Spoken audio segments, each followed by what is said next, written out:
You better learn how to own and control. Forget all this other crap you hear about social integration and talk about civil rights. Those are the worst things that could possibly happen to you. There is no power in social integration. That is a negative. That's a negative. Why is social integration a negative? Because it is divisive. It divides you. You're living in a world that's based on teamism.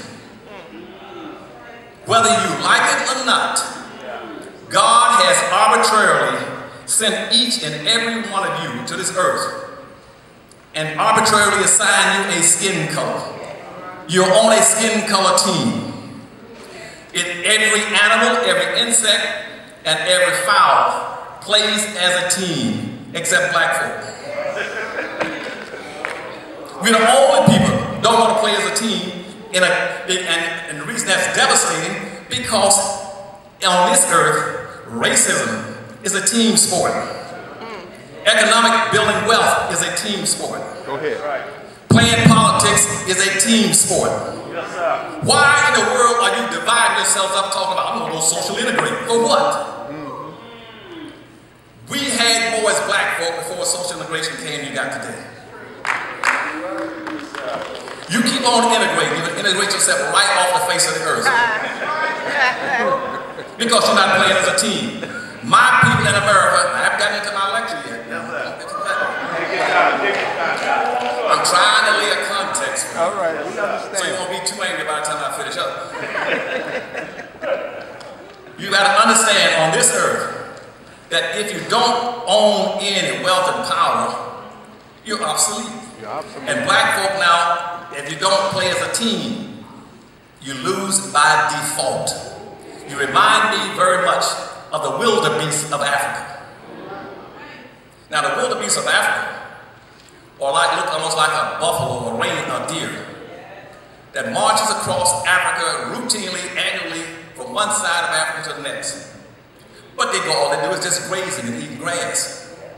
All the other animals know this, and they wait for them. The first ones that go after those say, we got meat coming, they'll be marching pretty soon. Because every time, I don't care what you do to a black person, all they gotta do is march. They've been marching for 150 years and haven't moved an inch. That's why President Obama would say, you black folk quit complaining about my not doing anything for you. I'm not gonna do anything for you. Just go out and put on your marching shoes. Black folks should have been insulted by that. He doesn't tell Jews, Arabs, Asians, Hispanics, women, or gays that. He only tells black folk that because they know that's all blacks want to do is go out and march. Because we don't have the rest of the strategies that are necessary to be competitive, to deal with these problems. You cannot compete unless you start the day of changing this game. The game is structural. Thank you, man. The game is structural. You are locked into a social construct that was set up by the founding fathers of this country. And we have never focused on it. You cannot win. You cannot win in practice or in theory the way you're going. It can't be done. You can talk about all this superficial stuff if you want to. You're not going to achieve anything. And let me lay this context as I begin to get a little further down. Everything must be done on a vertical order. The first is like a 5-story building. Right. The first story in that building is economics. You must always deal with economics first in a 5-story building. Forget all this crap about what I'm going to deal with education. Forget education. The first thing you must deal with is economics. And the second floor is politics. The third floor is court and the police department. The fourth floor is media. And the fifth floor is education. We have been bamboozled, misled, miseducated to always try to jump to the top floor, to the fifth floor, deal with education, and come back down. It won't work. You must always deal with an economic base first. You must build businesses and industry.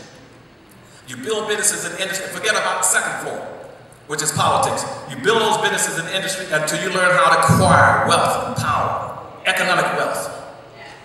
Then you take the money from that first floor and you buy every politician politician on the second floor.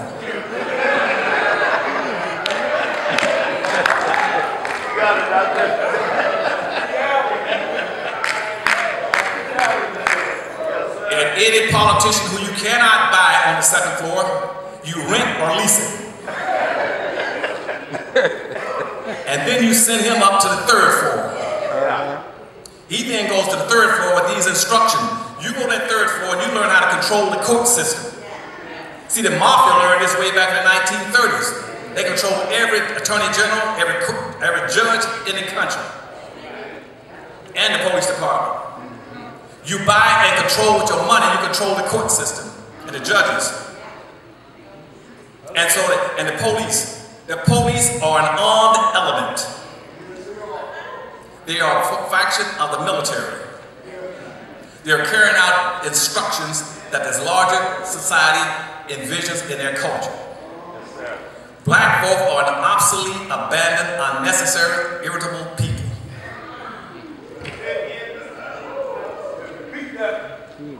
And consequently, you don't have enough power on the first floor to be able to control the second floor and the third floor.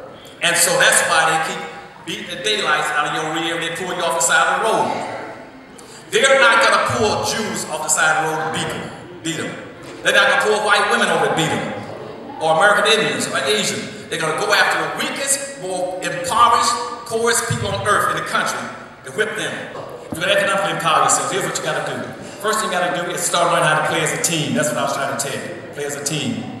You play as a team, and if you start playing as a team, the second thing you do is build community. You got to build communities. You don't have any communities. You have not one single black community in America. Every group in America has communities but black folk, because we integrated. We're the only people that chased down and caught integration.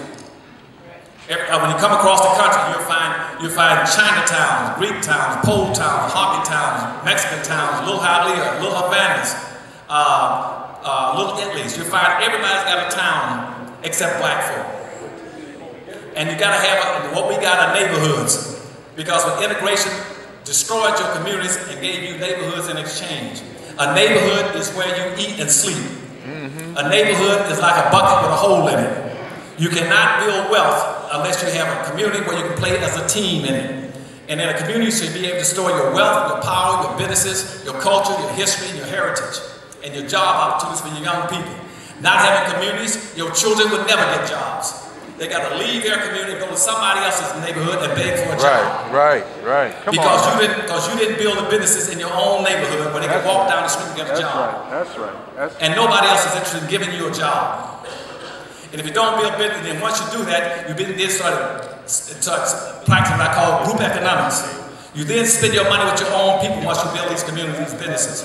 Make your money bounce at least 8 to 12 times before it leaves your community. Hispanic money bounces 6 to 7 times. White money bounces 8 to 12 times. Arab and Asian money bounces 11 to 12 times. Jewish money bounces 18 times. Black folk are trying to live in Philadelphia and every place in this country off of 2% of their money. It can't be done. You cannot survive off of living off of 2% of your money. When I have black folks say, Dr. Anderson, how is it, I can go around and I see all these whites and all these big beautiful homes in the suburbs and all these other things, the big hotels. I say, how do they do that? Where do they get all the money from? Where does it come from? I say, fool, it's your money. It's your money out here. Work it. You got $1 trillion worth of money, and as soon as you get paid, you run straight to another neighborhood and give it to them. Keep only 2% of your money in your own neighborhood. And secondly, in terms of jobs, all whites, Asians, and Arabs, 96 and 97%, they work for their own people in their own neighborhoods and their own businesses. Black folk have just got it backwards. 98% of all black folk work in somebody else's neighborhood, someone else's business, or some level of government. And it can't make it that way. Whoever pays your salary owns your soul. You got to learn how to break that and build your own business and industry and hire your own people. I keep telling my civil rights leaders and my elected officials, quit going around trying to create programs to get black folks jobs. Black folk don't need jobs. They need businesses to produce jobs. You can start teaching black folk how to produce jobs, how to look for jobs.